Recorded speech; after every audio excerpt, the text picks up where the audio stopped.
అదే సమయంలో మీరు చూస్తే రాష్ట్రంలో కొంతమంది టెయింటెడ్ ఆఫీసర్ తెచ్చుకున్నారు. ఆల్ ఇండియా లెవెల్లో ఐఏఆర్ఎస్ ఆఫీసర్ రాష్ట్రం అంతా వీళ్ళే.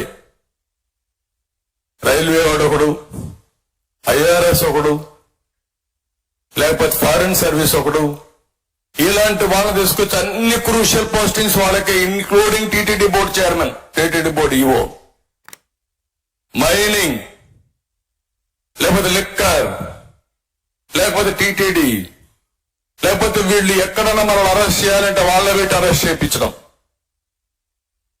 ఇది ఎంత భయంకరమైన వాతావరణం అంటే నా జీవితంలో ఎప్పుడు నేను చూడలేదు, ఊహించలేదు. అలాంటివన్నీ చేశారు.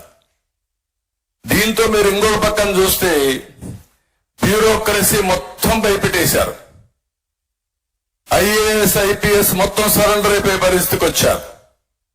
ఏమీ చెప్పితే అది చేయాలి, చేయకపోతే నెక్స్ట్ మూమెంట్ ఏమవుతారో వీళ్ళకి తెలియదు.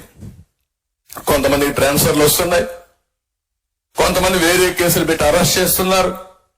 దాంతో భయపడిపోయి సరెండర్ అయిపోయే పరిస్థితికి వచ్చారు. మనసు చంపుకొని కొంతమంది పనిచేస్తే కొంతమంది లాలూచిపడి పనిచేసే పరిస్థితికి వచ్చారు.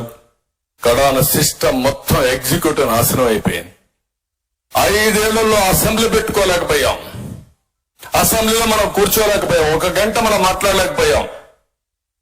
మీరు పార్లమెంట్ చూశారు, విభేదిస్తున్నారు, డిబేట్ జరుగుతున్నాయి, వాళ్ళ అభిప్రాయాలు చెప్తున్నారు. గవర్నమెంట్ లో ఉండే ఎన్డీఏ ఎవరేం మాట్లాడినా ఇన్న తర్వాత సమాధానం చెప్పారు.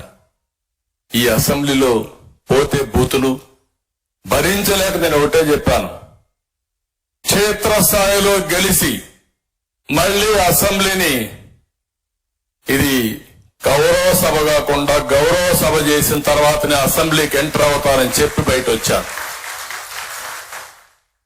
5 ఏళ్ల నుంచి నేను చూస్తున్నా మా అచ్చెన్నాయుడు అందరూ వెళ్ళారు, మన ఎమ్మెల్యేలు వెళ్తున్నారు, వీరోచితంగా పోరాడారు, కానీ మైకులు ఇవ్వలేదు.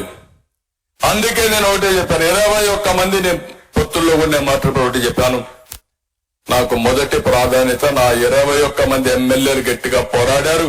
ఆ 21 మందికి మాత్రం రాజీ లేదు, ఈ సీట్లు నేను డిస్కస్ చేయని చెప్పి ఆ 21 మంది ఇచ్చి మీ రుణం తీర్చుకోవాలన్న ఉద్దేశంతో నేను ఆ నిర్ణయం చేశాను. అలాంటివి వచ్చాయి. కడాన జ్యుడిషియరీని మీరు చూశారు. నిన్న కూడా జ్యుడిషియరీ ఇసుక విషయంలో మాట్లాడినప్పుడు ఏంటి రాష్ట్రంలో ఏం జరుగుతా ఉంది, ఎక్కడికి పోతున్నారు, ఎంత కమ్ముతున్నారంటే నిన్న కూడా నేను చూశాను. కడాన కోర్టు ఆదేశాల ప్రకారం యథేచ్ఛగా వీళ్ళు ఇసుకంతా కూడా దొంగ వ్యాపారం చేస్తా ఉంటే ఇప్పుడు రికార్డులు పంపేయమంటున్నారు.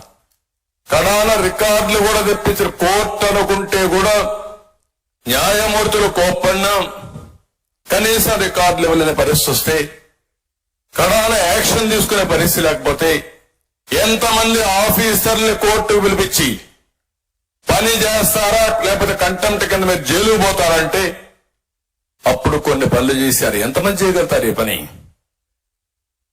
ఎంత ఓపికగా ఫైట్ చేయగలుగుతాం? ఎంత డబ్బులు ఖర్చు అవుతుంది?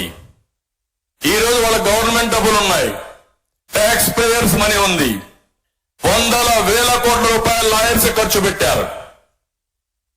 కష్టార్జితం మనం ఖర్చు పెడితే